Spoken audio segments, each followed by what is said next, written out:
An Irish Christmas by David McGrath. As a young woman, old Mrs. Coogan reloaded rifles in the War of Independence and ran ammunition for the flying column of the 3rd Brigade. She took a bullet to the shoulder from a British Vickers machine gun for her efforts.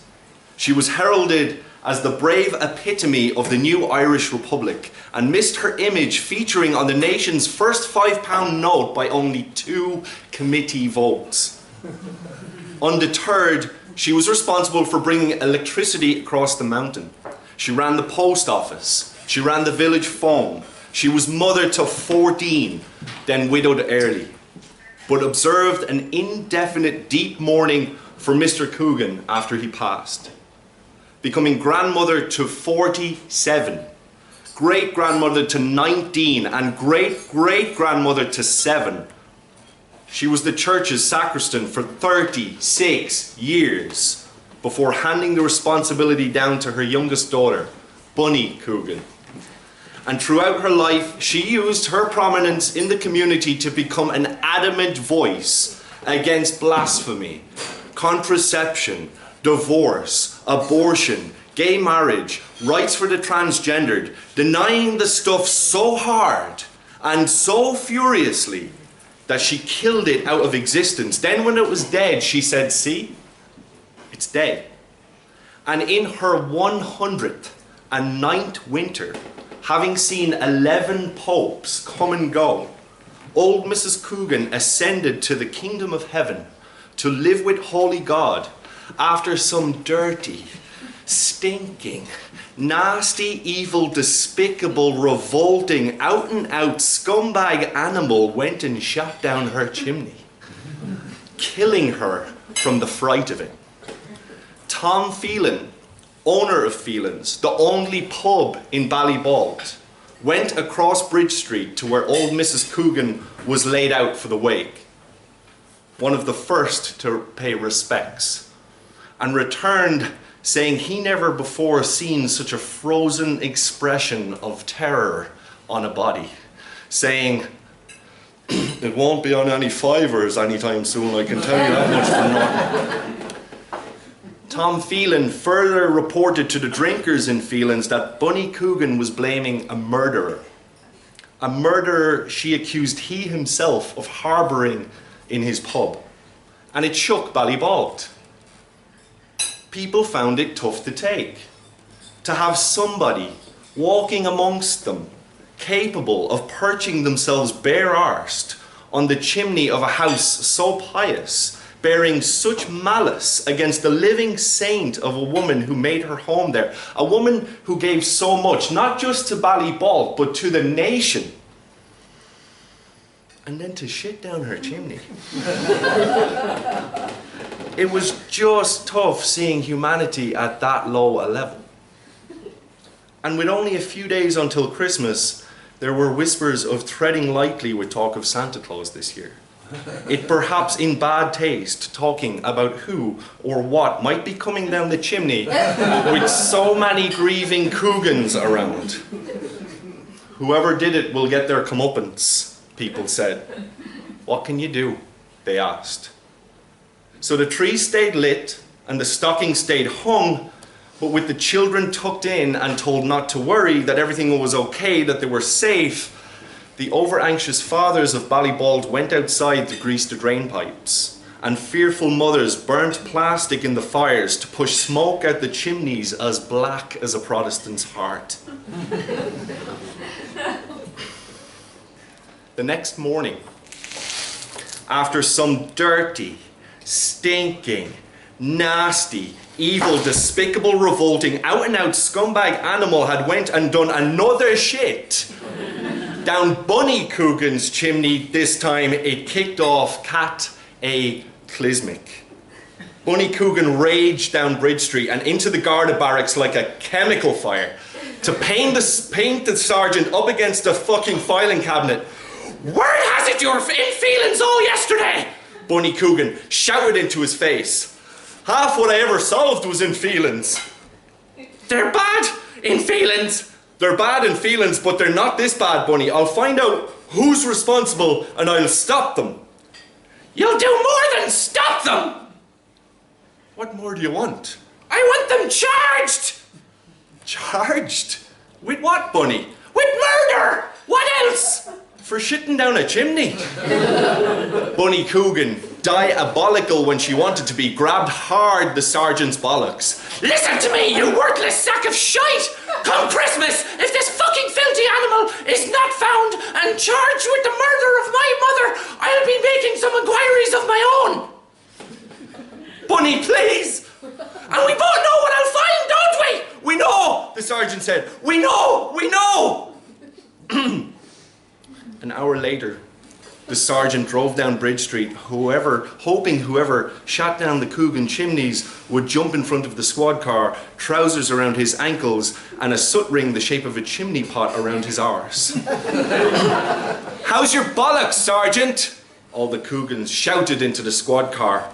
There were Coogans from all over the world who'd already took international flights and were piling into Ballybalt for the funeral, sporting funky-looking haircuts and dainty rig-outs en vogue in some other place.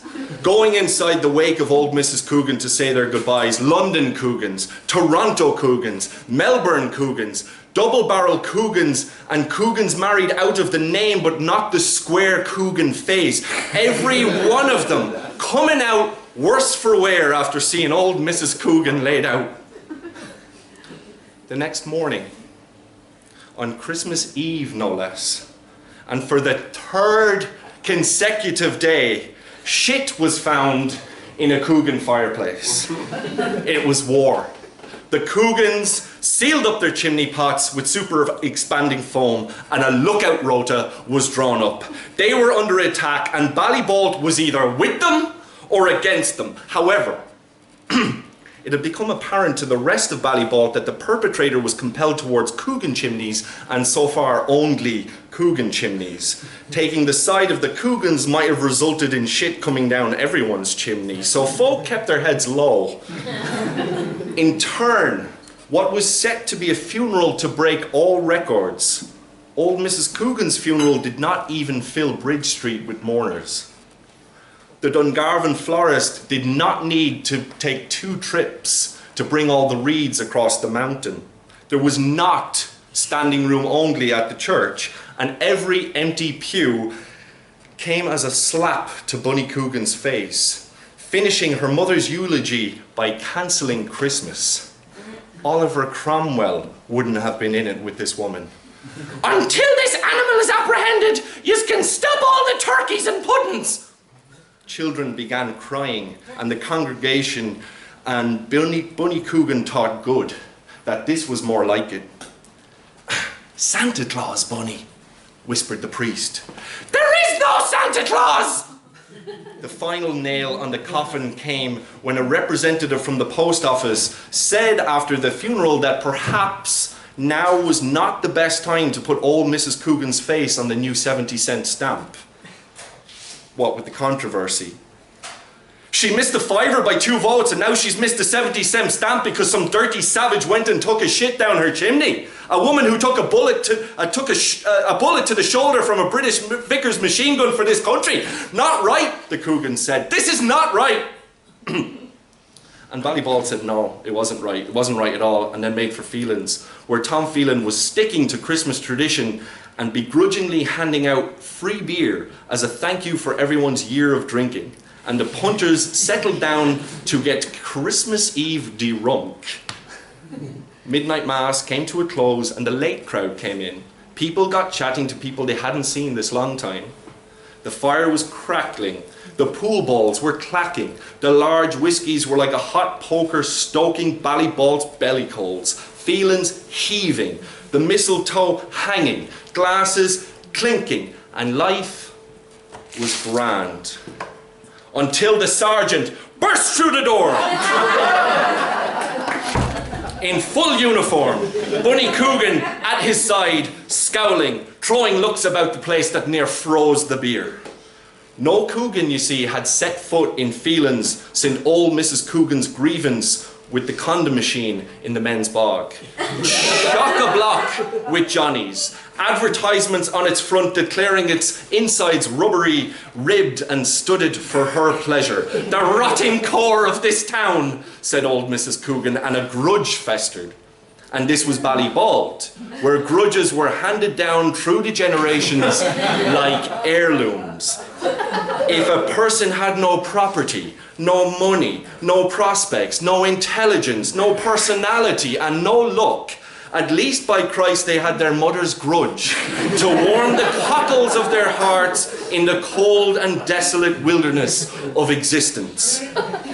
Now, said the sergeant, everybody behave, because this is serious. As you all know, 3 households have been violated in 3 consecutive days. It's causing considerable distress to the Coogan family, and this has to stop.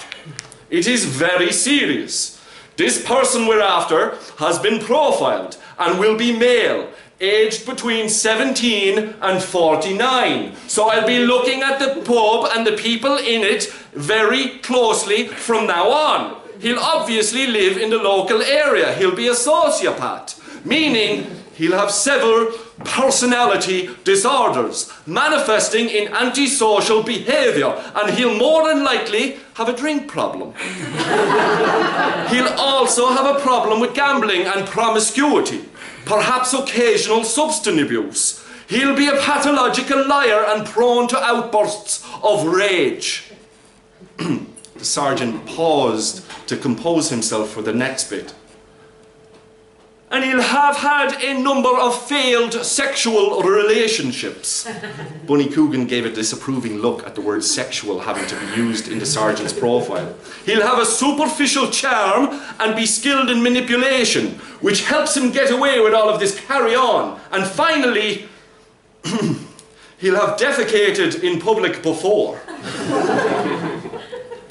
There was a moment for it all to sink in before feelings erupted in so much laughter that the sergeant and Bunny Coogan could have surfed out on it. "I confess!" shouted about 10 of the cunts after offering their wrists for shackling.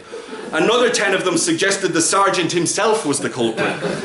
"Lock him up anyway!" the rest of them shouted, pointing at the man beside him. "Christ, there'll be nobody left," Tom Phelan said. "You're all a pack of animals!" Bunny Coogan shouted, to which Phelans retaliated with hee-haws, growls and turkey gobbles. And then outside on Bridge Street there was a sudden clatter up on the roof of Phelans. The snug door burst open and a crusade of Coogans stormed inside, armed to the teeth with the lost arsenal of Ballybald's flying column of the Third Brigade. The Coogans overturned tables and bullied outlads from their chairs and pointed more than a dozen Hout Mausers and 3 British Lee Enfield rifles towards the ceiling. Locked and loaded, poised and ready. "It's the fucker who's been shitting down our chimneys!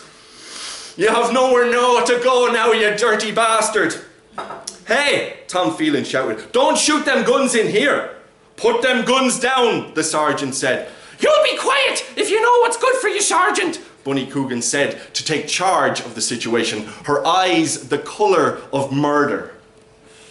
"Everybody will be quiet if they know what's good for them, or I swear to fucking Christ I'll have every last one of you shot!" Nobody dared stir. There was a creak in the ceiling that may have been a footstep. Weight was added to that creak, and it was almost certainly a footstep. Bunny Coogan motioned to the Coogans to circle beneath it. Bunny Coogan raised a hand to tell the Coogans to ready themselves to fire. There was another creak, and then another. "Hold on, Bunny," Tom Phelan shouted as he came from behind the bar, the big, thick donkey head on him, terrified for his roof. "Don't shoot them fucking guns in here!" But the footsteps up there started louder and quicker. "He's trying to get away!" the Coogans shouted, and that was good enough for Bunny Coogan. "Fire!" Tom Phelan tried to catch the moment to stop it, but the Coogans did as the Coogans were told, and the moment maddened, and all hope was lost for catching it in the scream. The triggers long since pulled, and the ceiling awash in flame.